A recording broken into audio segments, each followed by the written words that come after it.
You should have seen this roofing robot at the show. Installed 12 shingles a minute. Bet it never left that carpet. 12 a minute sounds great till you check what it costs to keep running. The math actually pencils, Randy. Every year somebody rolls out the future. Every year it's back in a crate by spring. And every year Hector says the same thing. So which is it this week? Miracle or another crate? Only one way to find out. Man, I am feeling so excited here today. Feeling very grateful having this conversation. Grateful for the team at Division 7. Grateful for the industry. Grateful for my family. And God for bringing me to this glorious day. Keith and John hanging out with you guys on a brand new show. We are reimagining the roofing industry live every week. I'm being gracefully and gratefully, I'm learning, and I'm got nothing but gratitude. Everything about it's been exciting, creative, intentional. I could be more excited. It's going to be a lot of fun. We're just getting started.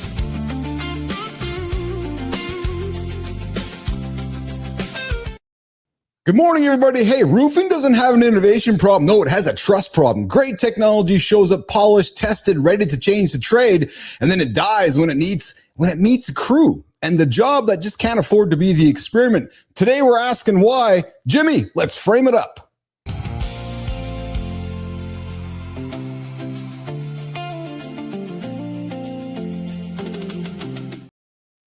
Johnny, we're back together, episode 4, and I asked you for a title when we got into it, and you didn't even pause. You said, Keith, innovation in roofing. Today, we're going to dig into why great roofing technology never leaves the demo, brought to you our friends at Elevate. And John, why is innovation in roofing so conflicting? Well, yeah, that is definitely a conflict, and innovation and the attempts at bringing innovation to the roof. It usually starts with the breakdown on the design and how we bring it to life by not utilizing the subject matter experts that are actually working on the projects. And you just have a feeling that it falls in that 20-80 rule. You do 20% of the work to get 80% of the results, which leaves a big gap and a lot of changes that need to be made. Yeah, we're excited here. Karen Edwards is joining us here later this morning here to sit down and join us with a feature with Blair Sutton and John. I think we're going to have a surprise coming up later this fall. I think Steve Little might be joining the show. Is that correct? Maybe he's going to phone in. I've heard rumors. We have breaking news. Big news, the biggest news ever probably. So can't wait to hear what that is. All right. So if you're tuning in live here, Steve Little is going to join us here in a number of moments here in the first hour. And of course, if you're on demand, good morning, Kaylee Bearden. Good to see you in the comments. You are on the tie-in live with Keith and John here, brought to you by Elevate. Hey, John, so when you said to me we're doing innovation in roofing, I got to be honest, as you and I, as we've been building the show together, I thought innovation in roofing, and you and I were talking yesterday, like to me, roofing, as the guy who's now, being invited into the industry to work with you guys, it seems so old school. And then you say innovation, it seems so new school. And John, the contrast is not lost upon me, correct?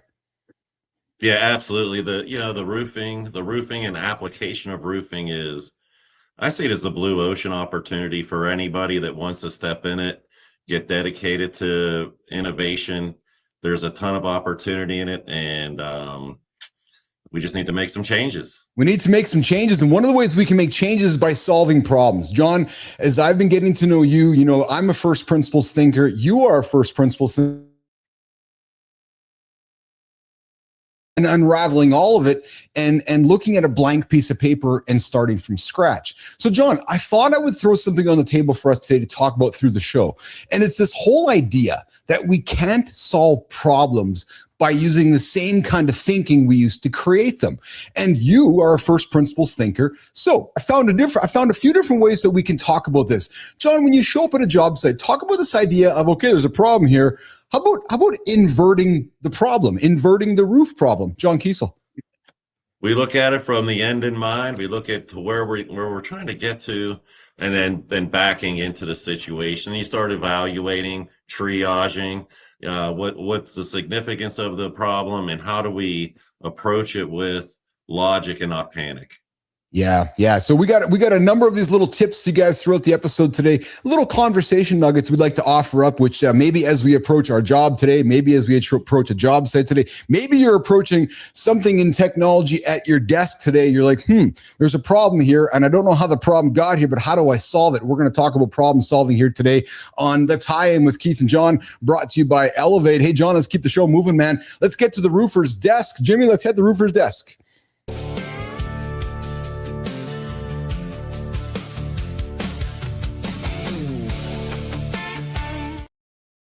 All right, pal, here's where we get into the news segment with Randy and Hector. Hey, so 9 out of 10 OSHA visits to a roofing site end in fall protection citation. That's not enforcement. That's a trade-wide failure rate. Hector, Randy, set it up for John to comment, please. Federal OSHA cited roofers for fall protection 86.5 times per 100 visits last year. Worst of every trade they track. That number lands right before renewal season. Carriers are going to ask about our EMR. Ours is clean. For now, half those tickets aren't on the roofer. They're missing anchors nobody bought. Doesn't matter. Citation still lands on us. You taught me that in '96. Cheap anchor points cost more than good ones. Didn't think you were listening. I'm gonna go check our anchors myself. Take pictures. I want proof for the renewal file. John, am I surprised this is not 100%? What's this? What does this mean? Talk to me about this one. Yeah, I think that OSHA is they do a lot of great work and doing the things they need to do to keep people safe. The process or the practice that I believe is in place is they witness something and then they act on it. So once they witness something, you're getting a citation. It was it was seen, it was photographed, it was captured, and the citation is going to happen. The job sites that you show up on, and sometimes it could be a general construction job and somebody says OSHA's on site, the work stops and people start to leave. It's just they find things that are going on that aren't 100% above board, especially fall protection. When you're hanging on the side of a building, they see you. Yeah. And that's where they show up. Were you surprised? Like you said, 100%. Were you surprised that it wasn't 100%, John? I think that sometimes statistics can be a little bit skewed just to show it's not 100%. We're given a little bit of latitude that maybe people actually pulled it off correctly. So that is a true story. This is the roofer's desk with Hector, Randy, Keith, and John. Hey, Johnny, the labor shortage story everyone tells apparently is wrong. It's not that nobody wants the jobs. It's that nobody wants to leave the ones that they've already got. Hector, Randy. New hires rate just hit the lowest point in 25 years of JOLTS data. Openings sitting at 60,000. Sounds like nobody's hiring. Nobody's hiring because nobody's leaving. Guys aren't jumping ship anymore. Because replacing a trained guy costs more than keeping one. Average hourly pay hit $41.20 across the trade. That's not nothing. Money's not why my best guy stayed 15 years. Then why'd he stay? I never once let a competitor's offer surprise me. Asked him first. That's the whole strategy. Ask before they have to answer. Wish someone told me that in '85. So, Johnny, what's this one all about, my friend? The labor shortage. What's going on here? Yeah, we definitely have a labor shortage. We have, an inability to hire talent a lot of times. I think that this is probably a situation of subcontractor utilization, maybe skewing that a little bit because, we're definitely employing a lot of people and doing a lot of projects. And at the same time, we've learned about culture. We've learned how to change our practices from being that blue collar, get her done to, learning that people have needs and being a good partner in the journey of someone's career. And people aren't willing to jump ship for $1 an hour like they used to 15 years ago. All it took was $1 an hour and they were gone, because it was just all about the money. Now it's about peace of mind and about feeling accepted and being a part of something bigger. So I think we're doing a great job at, getting that message delivered, and people want to stay loyal. Yeah. All right, we got one more news desk we got one more news item on the news desk with Hector and Randy here, and this one leads into the maintenance math that every CEO should know. And John, as the president of Division 7, apparently every roofing company, I'm not sure, every roofing company says they want recurring revenue. Almost none of them can recite the maintenance ROI math that actually closes the contract, and that gap is closing money. Hector, Randy, tee this up for us. Commercial Roof Guide's got a name for that. Bet the whole roof to save an afternoon. Sounds like a pitch. Give me a few minutes with a scanner. I'll show you exactly where it's failing. And I could tell you without the gadget. I've stood on roofs this year that owners let rot past the point of saving. That's exactly the kind of story I need. What happened to those roofs? Torn off, dumpstered, and an owner who wasn't smiling. That's the whole story. Pay now or pay for a whole roof later. Ask them for the receipts. Back to you, Keith, John. What's the real story here? If you're not paying now, you're paying later. Is it as simple as that? I think that's the rule, maybe one of the rules of life that could stay pretty consistent in all areas, not just roofing. But the math is the math, and as a roofing industry, as Division 7, we're an asset management partner. We're not just a roof repair company. We're not just a roof replacement company, because we're watching this math. We're giving the guidance and projecting out these budgets that our industry so dearly embraces, and hitting those signals. It tells them now's the time to replace. Now's the time not to replace. Now's the time we put money into repairs and preventive maintenance, which is going to extend out the life of your roof. So the dollars are real, and understanding them is something I think a lot of people need to get a little closer to understanding. So, John, as the president of Division 7, you guys pay a lot of attention to this. If you were to create awareness for another CEO, president in the commercial roofing industry, what would there be a little bit of advice you'd offer somebody to kind of take from this? Maybe there's something you guys have learned at D7 you'd offer somebody else. Yeah, I think, in the journey of software and going through the changes from Excel spreadsheets, and now you have this robust software system. Get a handle on the data. Enter data into your systems accurately. Understand the year of the roof, understand the type of roof, understand where the roof is located, and really start tracking this information, because it's going to provide tremendous amount of insight.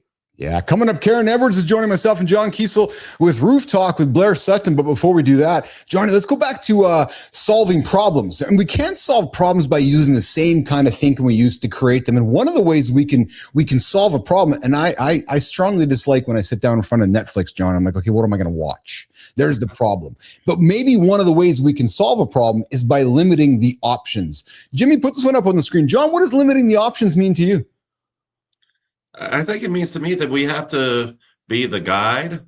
A lot of times in sales approaches, you provide a price, you provide some great camaraderie, and sometimes you have to dig into being the guiding light in these situations and limiting the selection down to maybe 2 or 3 opportunities that fit the situation correctly. So I think we're responsible for serving up a smaller buffet. Yeah, well, we're not going to limit the options with this one, eh, Hector? This segment brought to you by Elevate. 45 years making the systems we put on real buildings. You want to keep learning what actually matters up here? Hit that subscribe button. Every week, real roofing. No hype, no fluff. From guys who have done the work. That is it from the field. Elevate has got the systems. You have got the roof. Keith, John, bring it home. All right, we're back on the tie-in presented by Elevate. I'm Keith Bilous. Over there is John Kiesel. Hey, John, why don't we set up what is coming up next? I'm excited about this segment. This is my chance to sit back and nerd out about a great conversation in the commercial roofing industry. Well, why don't you set up what's coming up next with Blair Sutton? What's coming up next is my good friend Karen Edwards. This is a unique opportunity for me to be on this side of the conversation, because I believe she may have been the first person to interview me on her show. So I can't wait. 4 to 6 podcasts every week, educational webinars, articles, marketing. One person keeps moving between all of them. Her work crosses roofing, metal, coatings, outdoor, and more. Different industries, one purpose. Help contractors learn about new products, initiatives, and technologies. Karen Edwards works with the coffee shops, directs the RT3 think tank, writes for GAF RoofViews, and leads Casimir Group. 10 years ago, she started Casimir Group as a single mother with a daughter in college. Exciting, terrifying, and anything but guaranteed. Would there be enough work? Could she pay the bills? Would anyone want her help? She never had to make those calls. People in the industry showed up, and the relationship she had built helped her business succeed. Today, she uses her experience to help others succeed. That response left her with a lasting belief. Relationships aren't a side benefit of the work. They're what make the work possible. Ladies, gents, pull up a chair. This one is about risk, relationships, and moving an industry forward. Karen, welcome to the tie-in. Karen Edwards, Keith Bilous, and John Kiesel. Welcome. Hey, it's so great to be here. Thank you so much for having me. Glad to have you here. Hey, John. So, and Karen, we have a little, so I, as the host of the show, I'm able to call a little bit of an audible here. And I would like to keep Karen on the screen, John, while we have a little bit of a football audible to call, because I've seen just somebody show up in the green room, Mr. Kiesel. It has maybe some breaking news. So, Karen, would you mind if we actually use part of your segment to break some news with you? No, I'm so excited because you mentioned that earlier and I was like, I got to know. I need to know. And I'm so glad I'm here for it. Well, Jimmy, without further ado, let's bring on our first guest from the tie-in who he was here on day one. His name is Steve Little. What's going on, Steve? Hey, how's the team doing? We're awesome. Johnny, you teed this up with Mr. Little today. I'll let you set it up with Steve why he's here today, John, before you throw it over to Steve. Yeah, so we're having a conversation with Steve a few days ago, and there was somebody very important that was in consideration to be part of the board of the NREP program. And I just was so excited. He asked to break this on our show here live today, and I couldn't respond fast enough. So, Steve, tell us who's joining NREP. John, it's really exciting what's happening with the National Roofing Apprenticeship Program. We've had so many people just pour their soul into wanting to be part of what's going on.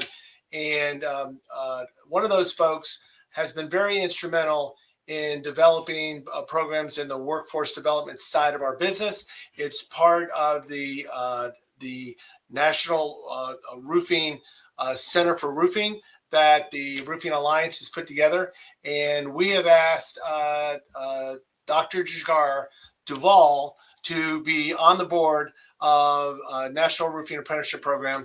And I just can't wait to break this news nationally. And then I haven't even called him yet, so I can't wait to let him know personally. But we're going to ask him to join the board, and I'm confident that he will.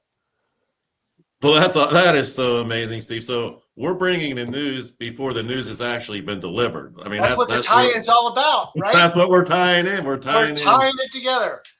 I love it. So, Steve, I can't thank you enough, and I think we're going to have more on this conversation here very, very soon. Thank you for your time. You got it. Karen, you look great.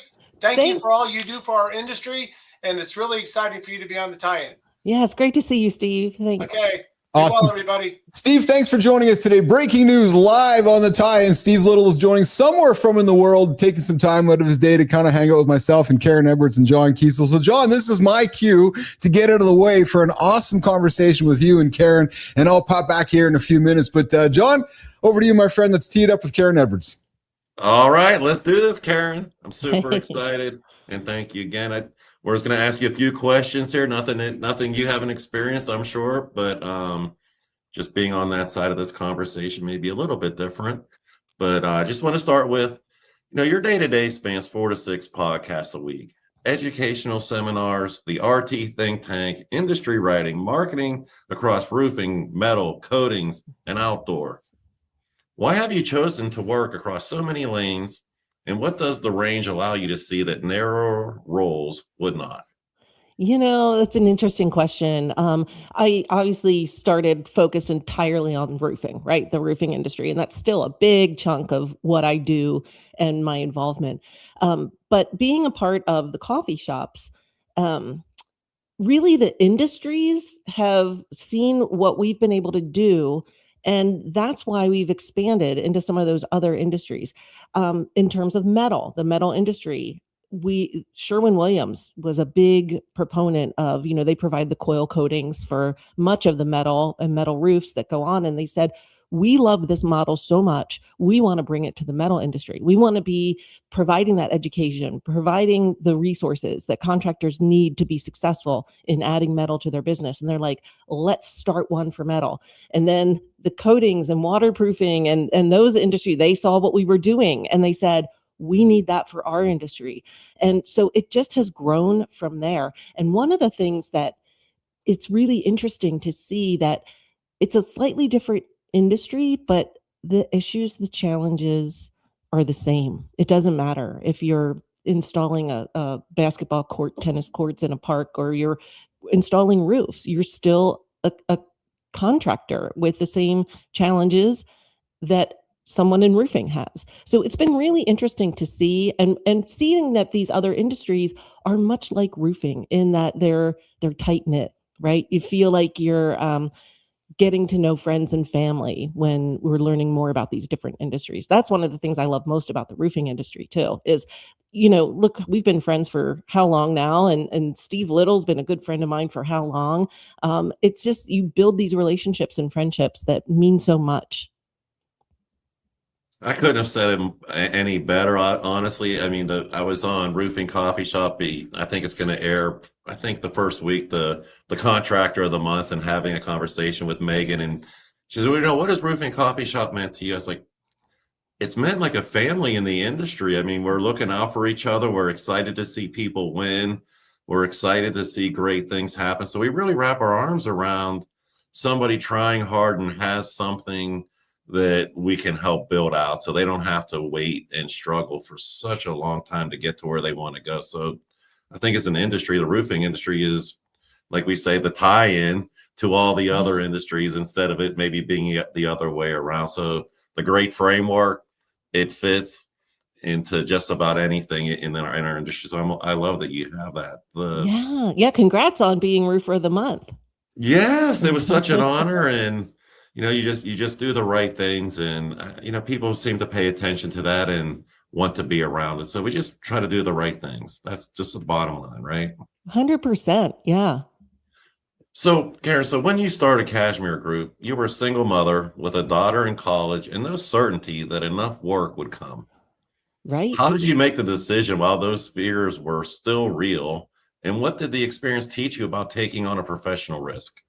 It's a funny story because I had left where I was. There was an acquisition, and it was time for me to go. And I had a little bit of time, and my daughter she had the summer off, and we had done some traveling, and then I had to figure out, what am I going to do? And I wasn't sure, but I guess word had gotten around that I was no longer at the company that I was at, and I had someone reach out to me and say, what are you doing now? And I said, I don't know. I'm looking at jobs, right? I'm looking at job postings, which that sucks. Sorry. But it does. And they said, I could use a little help with this. Could you help me out? And I was like, sure. Yeah, I've got time. I can do that. And then someone else said, wait, you're working over here now? Well, I could use some help too. And so I was like, I don't know. I don't want to start my own business, right? I like that security of a paycheck, of benefits, of all those things that, kind of provide a little comfort. And as a single mother with a child in college, money was not plentiful.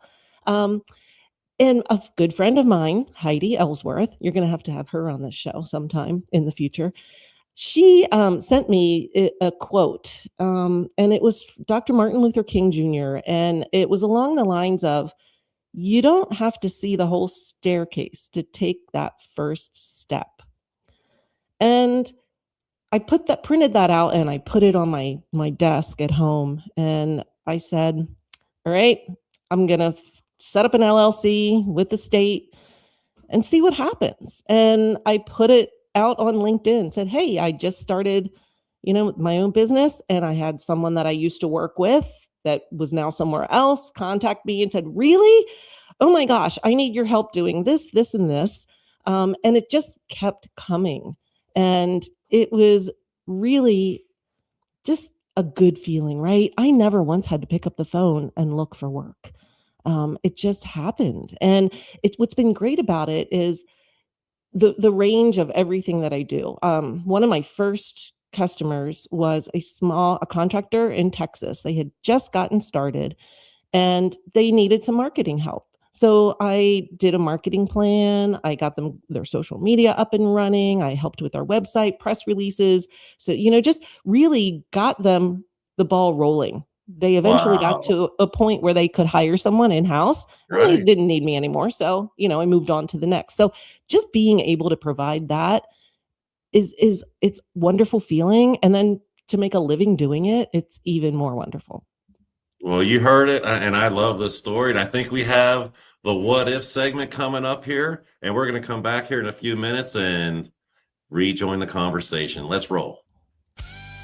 What if you could build a re-roof estimate without wondering what you missed? Nobody gets everything on the first trip. You measure the roof, get back to the office, realize you forgot a curb, a drain, or rooftop equipment, then you're driving back out. And every extra trip costs time. Worse yet, if you miss something in the takeoff, you own it. So what's different? A drone isn't writing the estimate. No, but it gives me everything I need to write a better one. A complete 3D digital twin. Accurate point cloud measurements, every penetration, every curb, every edge, every piece of rooftop equipment. If I have a question, I don't drive back. I rotate the building on my screen. So it's really about having better information. Exactly. Better information leads to better takeoffs. Better takeoffs lead to better scopes. Better scopes lead to better bids. When you're working from complete, accurate data, you're not guessing, you know. And knowing beats hoping every time. The contractor with the best information is usually the contractor in the best position to win. That's what Optelos delivers. That's the what if. Keith and John and Karen live on the tie-in, brought to you by Elevate. Hey, John, so we're going to cook, and Karen, we're going to dig into a little bit of the what if segment for a quick second. We'll come back to Karen Edwards. John, so that was an interesting segment. Tell me, what if you had Optelos as part of the business? John Kiesel. It turns a toy into a tool. You take the imagery, you get imagery up on a roof. That's where our work is, up in the air. The drone imagery turns into a useful piece of information that doesn't get lost, it doesn't forget, and it's fact. So we like to have those static data points to base multi-million dollar bids on. So that's the what if. Awesome. Go learn more about Optelos, you guys. We're going to be featuring Optelos as part of our What If segment every Thursday live on the tie-in with Keith, John, Steve, and Ryan. But today we got Karen Edwards hanging out with John Kiesel with Roof Talk with Blair Sutton. So I'm going to get back out of here and let you guys continue this wonderful conversation, John, as we get to know Karen Edwards. All right, let's get back after it. Karen, the next question. A large part of your work is helping contractors understand new products, initiatives, and technology. When you build that education, how do you decide what contractors genuinely need to know and how it should be presented? That's a great question. And one of the things that I love with the coffee shops model is the read, listen, watch, right? Because people learn differently. Some people like to read, some people like to listen to podcasts or whatever, others like to watch a video. So most of the educational content is presented in all those formats, so someone can consume it how they want. As for what people need to know, we do a trend survey every year, and we ask contractors, what do you want more of? Like, I need more information about technology. I need more information. We look at where they're facing challenges, right? Recruitment, retention, obviously new products, new solutions, things that are time-saving, labor-saving, high-performing. What's the newest thing out there in the industry? Because manufacturers every day are looking at ways to make things better, right?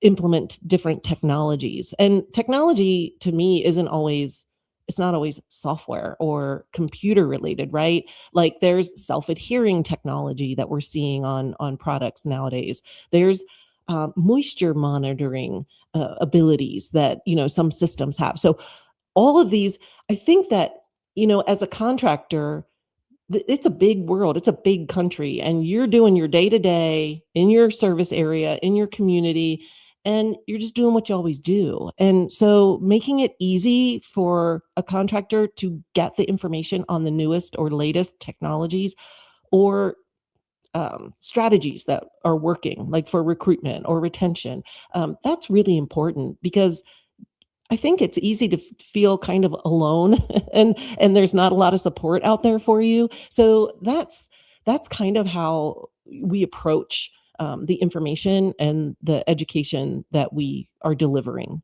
for the industry. And that's 100% true story, because, me being a member of RT3, and I'll never forget when I first joined the RT3 group and the family, it was really, really refreshing, because nobody claims to know everything. everybody that's part of it understands that there's more to learn, especially me, even though it's been close to 40 years in this industry. Every time I look through that window, I see a chance to learn more. And that's what embodies, I think, the RT3 group is explore, communicate, understand, and figure out the ways that we can make things integrate a little bit better or expand on other ways of looking at it. And I've seen the shows, and I've been a part of the shows where you have somebody in a robotic device in the masonry industry. Yeah. Well, we don't do masonry, but it still was applicable. So let's talk about it. So I love that. And that's a great part of being in the RT3 community. It's very open-minded, and it's a great group. So through RT3, you help bring technology, resources, education to the roofing industry. You said technology is something the industry has not fully figured out. Where is the real gap? And what do contractors need to make technology useful in their daily work? I wish I had the answer to that question, Good John. question, huh? It is a challenge, right? Especially in today, right? With AI, with the rapid pace of technology. And our challenge is trying to help contractors understand where they are, right? In their business maturity, and understanding what questions to ask, like simple as that. If you're talking to a vendor, what questions should I be asking about this software or this technology that I'm going to bring into my business? Yes. Because they're going to tell you whatever you want to hear, and they're going to promise the world, right? So that's one of the things that we try to do through RT3. Now, as a 501c6 organization, right, we're kind of like Switzerland. We're not going to recommend a platform over another, but we are going to talk about what's out there. We do have a section on our website that has resources, that has a business maturity guide, that has definitions of what different software and technology is, and how most people use them, and what questions to ask and things to consider as you scale your business. In fact, we're meeting tomorrow, the team, just to review, because things change, right? So we've got to make sure our information is up to date. We have a podcast where we bring folks on who have new solutions and I always like to, if it's a technology provider, I always ask if they have a contractor they can bring with them who's using that solution, so we can hear it from the contractor, because like I said, they'll tell you whatever you want to hear because they want to sell you that service. So yeah, I think that's really important. And I would be remiss if I didn't mention that our Innovator of the Year award is open. John Let's go. Winner. Yep. He's a past recipient because he definitely is innovating in roofing every day. We're accepting applications through September 30th of contractors. And I tell you, we say technology is a problem, but there are a lot of contractors out there who are innovating and making cool solutions for their businesses. And we need to share those stories. Every roof you look up at started down here. Racks, pallets, paperwork, long before the crew ever gets to it. The tie-in doesn't just cover the crew, it covers the trade. Warehouse to weld, spec to seam. Subscribe.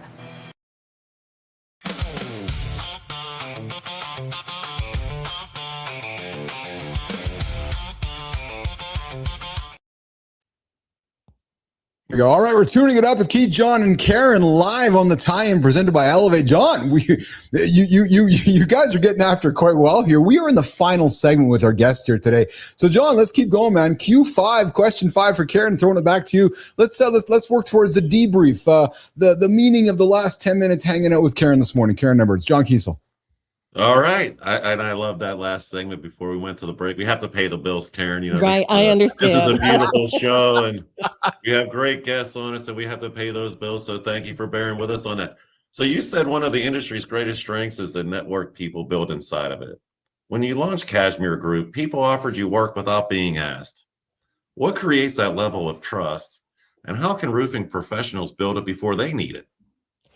Great question. Yes. I tell you, one of the things that helped me is getting involved, right? Showing up. One of the first industry associations that I was a part of, probably back in 2010, was the Florida Roofing and Sheet Metal Contractors Association. And I got involved, got on the board, chaired their communications and PR committee for several years, right? And built those relationships. These people became my friends. And you're my friend, right? Steve Little's Right. my friend. And it's from showing up. It's from, being part of RT3, being part of NRCA, going to roofing day, right? Going to the trade shows, participating and volunteering. And because I think I have done that for so many years, that's created that network that when people heard, oh, hey, Karen's available.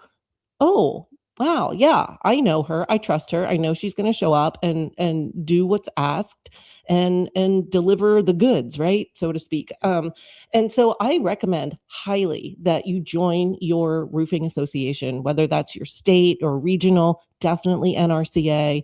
John, you're even way more involved now in NRCA and the association world.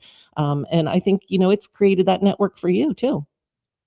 Oh yeah, when you have connections to people that are all, rowing sort of in the same direction, the oars are hitting the water at the same time, you start to gain traction, and it does take that consistency, right? So we see somebody approaching maybe DC Day for the first time. It's like, yeah, we really like you. Let's have a conversation. You see them there a second year, you see them the third year. It's like, okay, so now we have some consistency. Let's build on that. Let's take the relationship to another level.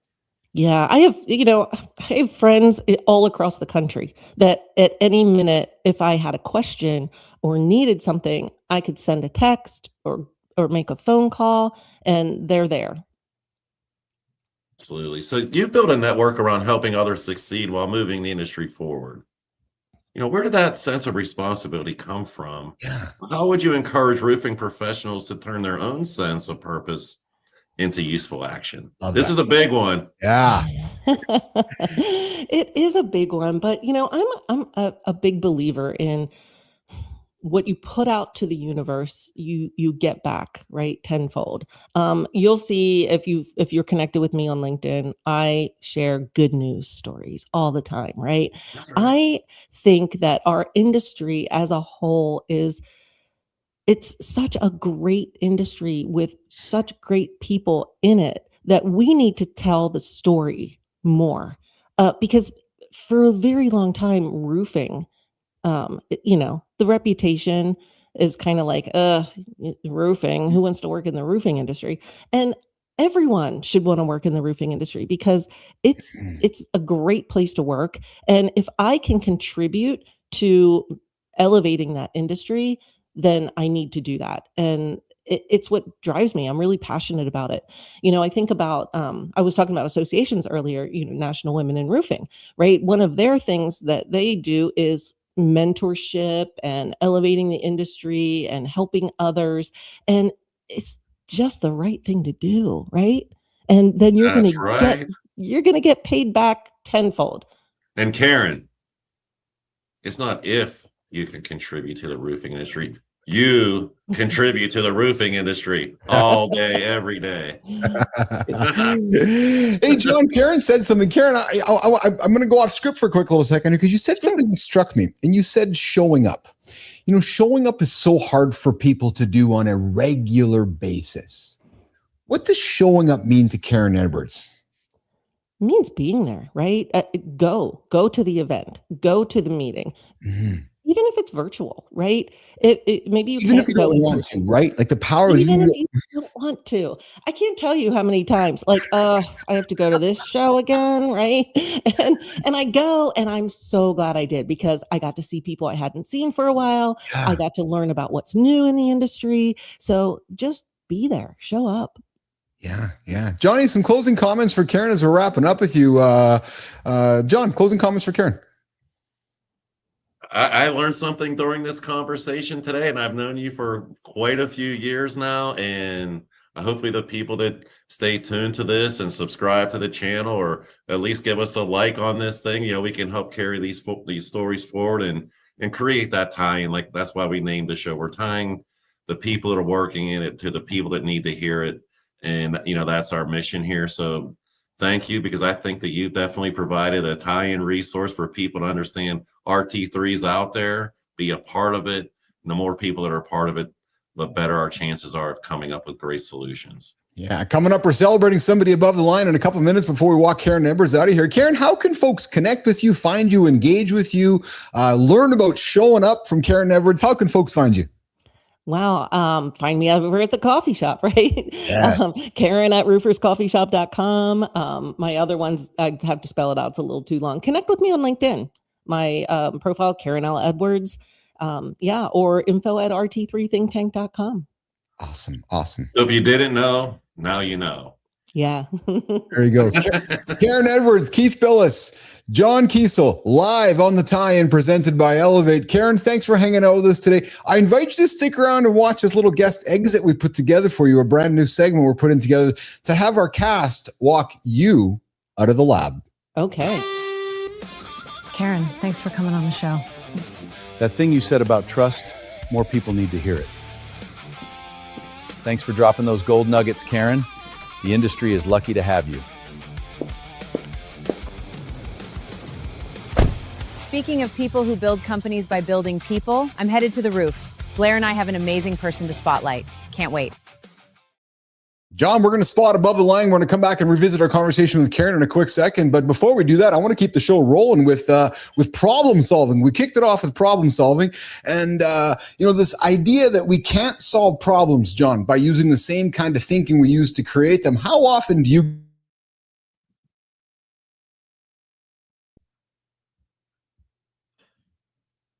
Oh, did I lose you there? How often? Yeah, sorry. Did I lose you there? Keith, how often do I do what, man? How often do you go home and sleep on it? Well, we have a range of problems. We have little problems. We have huge problems. The ones that are huge, I tend not to go to sleep, so I just stay awake on it. The smaller problems, I think that's where, with experience and knowledge and the ability to kind of look back in time and apply those solutions to it, we can make rapid choices, right? So sleeping on it is definitely a wise thing to do, and wait for some more factors to come into the equation that you may not have known at the beginning of the start of the issue starting to manifest itself. So sleep on it when you can, act when you need to. The best solution can't wait. That's great advice, John.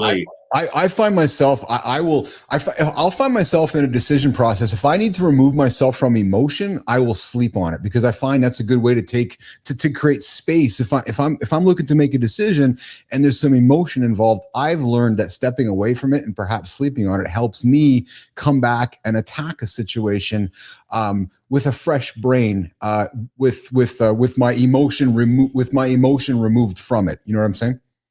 1,000%. Very clearly said, man. We gotta sleep on things so we don't make reactions, right? We have responses. That's exact. Respond over react. And hey, we got somebody who I think is a good responder instead of a reactor. Somebody you decided to put above the line. A wife, daughters, a life in Ohio. Then one decision everyone around them called crazy. This is Above the Line, brought to you by Elevate. Every week, we spotlight the movers and shakers making a difference in their industries. Greg Hayden and his family believed an Iowa high school was worth the move. They knew no one there. Greg had no work. Everyone told them not to go. Crazy, they said. A mistake. 25 plus years later, he calls it one of their smartest decisions. But the move wasn't the win. The mindset was. Greg says only someone who's already achieved a big goal can talk you out of chasing yours. The rest? Ignore them. It stems from a core belief. People are capable of more than they think. He pushes against the status quo, always expecting more from himself and others. That belief extends into his work. Most of the businesses he helps are commercial roofing contractors. For Greg, a company doesn't grow until its people do. And when those people grow, owners tell Greg the effect reaches beyond the business. A stronger company is only the beginning. When Greg helps people grow at work, that growth follows them home, into their families, into their lives. John, you were not reluctant to nominate Greg when we set up the Above the Line segment today. Why Greg Hayden? He's an outstanding human being. He's an outstanding person. I've known Greg for probably 20 years now. He has peer groups running all over the country, the Hayden peer groups, and I was a member of those peer groups for probably close to 8 or 9 years or so. Started in the first one and made it about 8 or so years involved in the peer group work. And the unique thing about Greg, and I love this so much, is certain people have the ability to pull things off that another person can't, right? Like some people just cannot get away with certain things. And you look at someone's like, did he just get away with that? Like, how did he do that? Like sitting in a room full of contractors that are generating probably, I don't know, just maybe $200-300 million a year jointly combined. And you go around the table and we talk about IDSing, identifying, discussing, and solving issues. And like the first 3 companies, the first 3 contract owners, people aren't listening. People aren't this. People aren't that. The things aren't that, complaining or discussing issues. And he'll stand up. It's like, you're the problem, not them. You're holding your company back. You don't see. And like, oh man, he just said it, And it's like the next person in line's like, I think I'm the problem here, and I need to fix this stuff, and I needed this, and I need to change. We cannot make people change unless we're willing to change as well. So, just a very powerful person and very insightful. And if I could have an API into Greg Haynes' brain, I would definitely plug in like right now. We celebrate somebody every single Thursday live on the tie-in, presented by Elevate on a segment that we call Above the Line. Coming up, Keith and John are going to break down our conversation with Karen Edwards in a few minutes. Plus, we're going to get into the big topic today, why great roofing technologies just sit aside. We're going to continue our conversations on innovation and all that and so much more live on the tie-in with Keith and John. You want to know if a roof's going to hold? Don't look at the crew. Look at the paper they were handed. That's where it lives or dies. If you spec commercial roofs, this show is for you too. Not just the crew that installs them. The tie-in. Subscribe. Breaking news, a severe storm.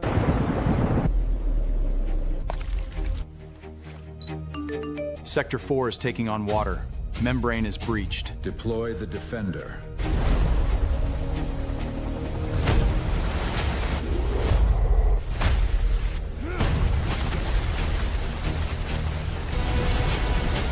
We don't just build roofs, we hold the line. We protect your business. She's the real thing. I know. I don't say that twice a year. She just named it in one line. First big commercial I lost to a guy who called that property manager every March. I never called him once. I got crews I trained in the 90s that still call me first. Not because I'm right, because I showed up before they needed me to. Hector, that's the pattern, not the verdict. Karen just said the gap isn't the tech, it's the education around it. Then who's teaching it? That's the question. And who's paying to learn it before the job, not after?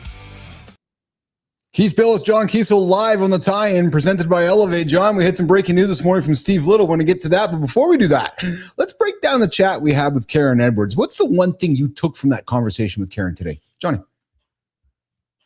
It's an open mind. It's embracing people, and it's being legitimate, real, and dependable. It's just that integrity. It's the key part of it. And Karen, she's a full integrity person. Yeah. I just have seen so many opportunities to witness this unique ability she has to welcome people and help them elevate. What struck me, John, was I'm not surprised by her success. And what I mean by that is you hear her backstory, right? And how she became who she became, and single mom, and doing all these things, like resilient and getting after it. And when I asked her about showing up, everybody talks about showing up, John, but showing up means showing up when you don't want to, showing up when it's so hard, showing up when the whole world is against you. And based on the little snippet I got to hear about Karen Edwards, that to me, showing up is a big part of her life, because she had to show up many times when everything was against her. And man, what we could learn from that, Johnny. The fortitude, the backbone, Yes. the desire, the massive action, creating massive results. And, you can just tell that she is a massive action person. And when she gets a hold of something, she delivers. When I approached her, we talked about this drone technology with Optelos and what we were up to. Immediately it was, John, I got to get you in front of these people. I got to get you in front of those people. John, it was just like, she had this meaty bone, and she was just really super proud to show it off and, and help me and I want to give back to her. Anytime she needs somebody at any type of event, like, hey, John, we're going to do the Skills USA demo. We need to show off technology at the demo at the Skills USA. Would you come and bring your drone? Will you come and do this? Will you come and do that? Yeah, like we're showing up there with a drone. I think maybe next year, if I'm so lucky, we might have an exoskeleton on display out there if she'll allow us. This isn't a formal invitation, Karen, but I just want you to know we have exoskeletons ready to put on, man. We'll try them on. Let kids jump, squirm, do whatever they want to do. It'll be fun. Oh, are you referring to the conversation we're having with our friends at Sudex, Mr. Kiesel, and the exoskeletons that they might have been on the show last week? I might be talking about our friends at Sudex, and I think this is a tremendous opportunity to demonstrate the things that we're doing that I have never seen anybody else on that show floor have on their bodies. They have VR goggles on. We want to have real help, not virtual help. There you go. Keith Bilous, John Kiesel, live on the tie-in presented by Elevate. We're talking problem solving as well. But before we do that, John, at the beginning of the show, we had breaking news live on the tie-in by Steve Little, my brother. What did Steve throw on the show here today? What's the breaking news he announced here today, John? The National Roofing Apprenticeship Program that is designed and built to help contractors connect with the ABC curriculum, easy for me to say, and bridge that. And, honestly, we're doing that right now with the National Roofing Apprenticeship Program, enrolling our people into the program through ABC. And the insights that I've been given already, I'm blown away. I didn't even realize the opportunity for grants and assistance and tools and all the things that NRAP has figured out how to make this work better. So to have Dr. Duvall come on to this board alongside of us and provide even higher level thinking, I don't think anything can stop us, because everybody's sitting at that table. We're not at the head of the table. We're all around a round table contributing equally, and it's execution. We have people that get things done. And I think that that's going to be the powerful combination. It's just going to move this thing like rocket fuel. Yeah, so stay tuned, guys. More news coming from Dr. Duvall, Steve Little, John Kiesel. I've been privy to some of the stuff behind the scenes what this young man's working on here, and I'm not going to say much more, but a lot of exciting stuff happening. But what we're also talking about on today's show with Keith and John is problem solving. And I want to keep the trend going, Jimmy. Let's pull this one up here. Killing your sacred cows. John, one of the things we got to do is to solve a problem and look at it differently from a perhaps first principles approach might be removing everything that doesn't work and removing everything, replace what doesn't. What's the concept of, like, quote unquote, killing your sacred cows? Your favorite material, supplier, or process is not strategy. How do you approach this when it comes to problem solving, John? Problem solving or integrating an innovation, I think that is kind of looking at it like solving a problem. Yeah. Trying to solve it before the problem exists, right? So getting ahead of the problems. And a lot of times you're faced with, well, we used to do it. This is the way we've always done it. I'm sure we've all heard somebody say, this is the way we've always done it. Okay, well, and I appreciate that. I've been a part of the ways we've always done it, but we need to do something different, and it'll be okay. Yeah. Coming up the tie-in. Good morning, Dwayne Whitaker. I see you there in the comments. You're hanging out with Keith and John live on the tie-in presented by Elevate. Let's run this transition to get to the main topic, Jimmy, so Keith and John can dig into why roofing and technology and innovation, it just seems like a mumble jumble. Jimmy, let's run the clip. The demo always works. That's the whole problem with the demo. 30 years I've watched the Monday morning version. Nobody films that one. Rep sells the boss. Crew's the one who has to make it work. And they're the field test the rep never stays for. The tech isn't broken. The room where it got approved didn't have anyone who'd actually run it. Every new tool has a learning cost. You can't name what it is on paper, you're paying it in the field. So who's building that room? Watch what comes next. That's the whole point of this. John, so roofing is not short on new ideas. There's actually no shortage of any new ideas. Every conference floor you go to is filled with technology promising to change the trade. The demo works, everyone nods, and then you guys go back to the office or go to the job site, and the new stuff goes away, the technology disappears, and we go back to doing it the way we used to. John, how do we close that gap? We're talking about the distance between impressive and usable and how we can bring more innovation into the roofing industry. John Kiesel. We have to make wise choices. As an industry, we're thirsty. I mean, we're like walking across the desert without a drop to drink. And you go to a trade show and you see things, and you're just drinking that Kool-Aid like you just can't get enough. And you bring back all these ideas and maybe actually even a few demos and maybe actually buy a product, and you're just so excited by the fantasy of what this could be. And then, maybe a few days later, maybe a few weeks, maybe it takes months, you realize this isn't really helping. It's causing more of a distraction than what we had before we tried to do this thing. So, as an industry, I think we've learned to vet, consider, and make better choices when it comes to starting that implementation process, because we don't have time to play around with stuff that's not going to work. Yeah. So when it comes to piloting stuff, as I'm learning about you guys and the gang at D7, you guys are open to trying new things. You're a pioneer. You're introducing technologies and software. As you work with your team at Division 7, what would you say to somebody who's considering doing the same thing, John? What would a serious real world pilot look like with technology in the field? The concept of changing things on the job.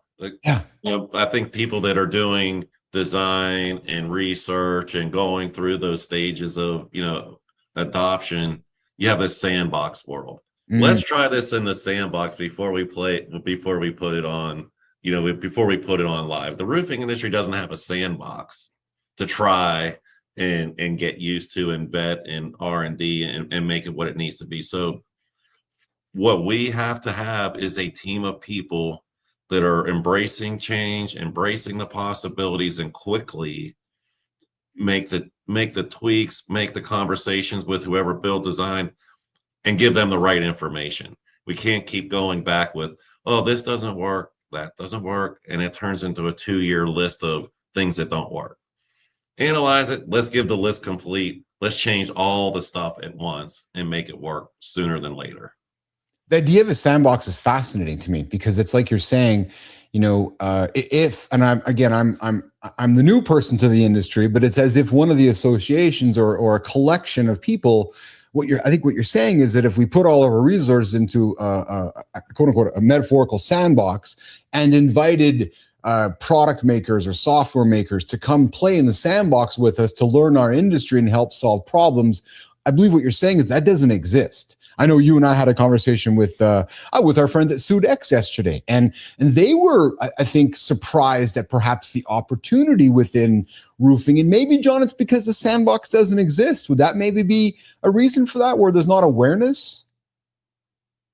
Well, the tie-in here is that it is being built as we speak at Clemson, and this is the biggest accomplishment that I think that's ever taken place for our whole entire industry. Is that sandbox is being constructed with the brick and mortar at that university, and the studies, the having all of these intelligent people combined with the subject matter experts and looking at these opportunities. It's going to change how we get things done. Like that, that is going to change the industry. That's awesome. And more of that is coming up, guys. As John teased earlier with our friend at Dr. Duval, I know there's more coming up there. So stay tuned to what's happening here on the Roofing Authority Network with Division 7, with the tie-in with John Kiesel and everybody. And Steve Little, we got some exciting news and exciting events and activities happening to continue reinvesting and building the industry. All right, as we keep the show on the road here, my friend, let's keep it going here. Solving problems. And my last one for you today. And I wanted to leave this one last because I think everybody's afraid of this one, John, but it's the most obvious one to me, which needs to be asked. And we always hear no such thing as a dumb question, yet we approach a solution and nobody wants to say it out loud. I'll say it first. Ask the dumb questions, because that person over there is wanting to ask, but they don't want to. But John, when you're looking to solve a problem that hasn't been solved, or a white piece of canvas, like how do we solve this? Is that not the most important thing to do, which is actually ask the dumbest questions? we're having a discussion about trying to solve something, or having a conversation, and maybe somebody doesn't understand what you're talking about, and we open up sometimes those in a guarded way. Hey, I don't mean to ask a dumb question. Yes. But I'm going to anyway. Yes. Like, yes. do we need to frame that up? Do we have to do that? Can't we just feel comfortable? Like, hey, I don't understand this, or I think that. Why are we afraid to ask without saying it might be dumb? I don't know. I guess that might be a nice conversation for a psychologist someday. But the questions get asked and they get expanded on. Yeah. That's how we move into understanding and getting on the same page, right? If somebody doesn't understand, we have a breakdown. Yeah. Coming up, history roofing. I just want to kind of lean back into that for a second, John. And maybe it's as simple as removing the word dumb and just leaning into asking questions, right? Because I think we as humans, you talk with a psychologist, we as humans, I think, get caught up in, I don't want to feel like a fool if I ask this question. I guess my invitation to anybody going out there to solve a problem is there really isn't, you cannot probably ask enough questions, John.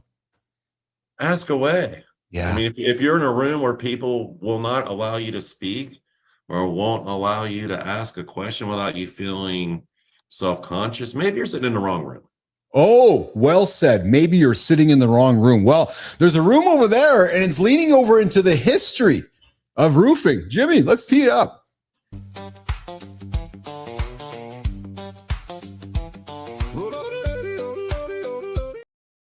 Well, so I like this segment just so I can hear that music, the guy yodeling in my ear. But Jimmy, let's put some on the screen, man. So we got some fun. I really enjoy this segment, especially as I age through life, Mr. Kiesel. But this week in roofing history, and I got some history to show you. Look at this ad. And what struck me is, since I've been hanging out with you in the industry, is that it's all about leaky roofs. And John, the marketing has changed, but the message has still stayed the same. Look at look at John. Right? Like, it's crazy. It is totally crazy that we would probably put that into an AI scene, and make and just overlap it with the same message. It's so true. Like, you look at this one, Carey's Magnesia Flexible Cement Roofing. This comes from our friend John Kenny over on his LinkedIn post, but this is the early 1900s. And the illustration shows workmen applying Carey's.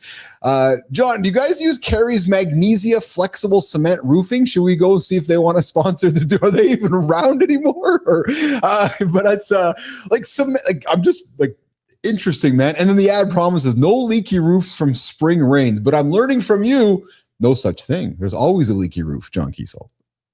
There are, generally speaking, always leaky roofs. We're talking about very, very large buildings that have flat roofs, and water wants to find a way. And if you have a 5-gallon bucket, Keith, you fill it full. You poke the bottom of it with a straight pin. How many gallons of water leak out? Are you doing math this morning with Keith? No, it's all the water, Keith. It all leaks out. So it doesn't take much to have water go where it needs to go. But man, this thing, the concept of flexible cement, and maybe even back then, I haven't seen the MSDS sheets or SDS sheets on this stuff, but it probably has asbestos in it, I'd have to imagine, because all the good products back then had asbestos in it. Yeah. There's a dressing room that I got. I'm up here in Winnipeg, Canada, as you know. There's a dressing room as a young man. I used to get dressed in hockey all the time. And the big sign on the door was, this building was constructed with asbestos. I'm like, oh, thanks for welcoming us into the building. What does that mean? Yeah, exactly what I thought as well.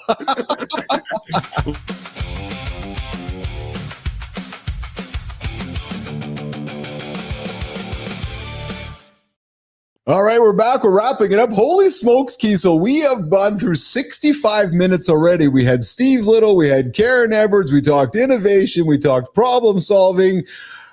This was fun today, my friend. We're 4 episodes into the tie-in live brought to you by Elevate. Let's wrap it up, man. Let's offer some invitations. But how are you feeling after this 60 minutes together on the show today? We went through a lot of paces, didn't we? We went from A to Z, everything in between. You know, I definitely give credit to people that do this every single day, like you, Keith, getting on a show, having these conversations. Your brain is always in full fire mode, and just having to respond quickly. So it is a beautiful thing to get out the other side of this thing here today, and probably haven't made too many big mistakes, but it's been a great conversation and a lot of value, and again, gratitude for being here and being a part of this. Yeah. Another episode in the bank. I want to thank Karen Edwards. I want to thank Steve Little. I want to thank Melissa, Carter, Jimmy, the whole gang behind the scenes putting this together, the entire team at Division 7. John, I just got to say, I've said it before, you guys have been so welcoming to me to invite me into your world, yourself and Steve and Ryan and the entire gang there. And guys, if you want to join us on this live platform, we are reimagining the roofing industry, and John and the gang at Division 7 are leading it with their tie-in channel. And connect with John on LinkedIn, connect with John at Division 7. Come find me. We'd love to have you guys as part of this. We're doing some fun and exciting things. Some final closing words to you, my friend, before we wrap it up today, Mr. Kiesel. I gotta say the same list of thank yous from me as well. The guys at Division 7, Steve, Ryan, and all the people at Division 7. I can't thank everyone enough as being part of this team and allowing me to spend time to sit in front of this glorious teleprompter and have a conversation with you and all these amazing people. So teamwork makes the dream work, man. Love it. Yes. And hey, I want to do one more thing. I just want to do one more thing because we want to celebrate our friend Ed at Uptellis. I really enjoyed this clip that Melissa and the team put together.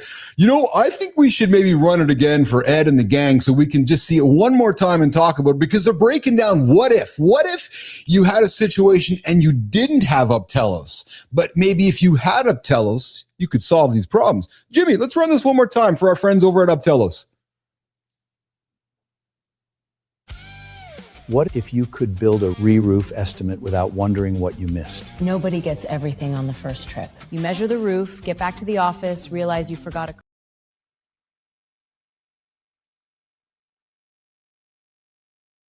No, I guess it's not queued up. I see it in the media assets, but it looks like it's gone there. So we'll run that clip a little later. It'll be back. We got the what if clip happening every single segment coming up on the tie-in every Thursday live with Keith and John, Steve and Ryan. Next week we got Steve Reese hosting the show with myself. So that's how it wraps here today. John, we're going to let Hector wrap it up with us this morning. Hector, what do you got to say? You don't leave this trade at the site. It comes home with you. Every seam, every callback, every crew you couldn't save. The tie-in shows the trade with the shift boots still on. Follow the whole story. Subscribe.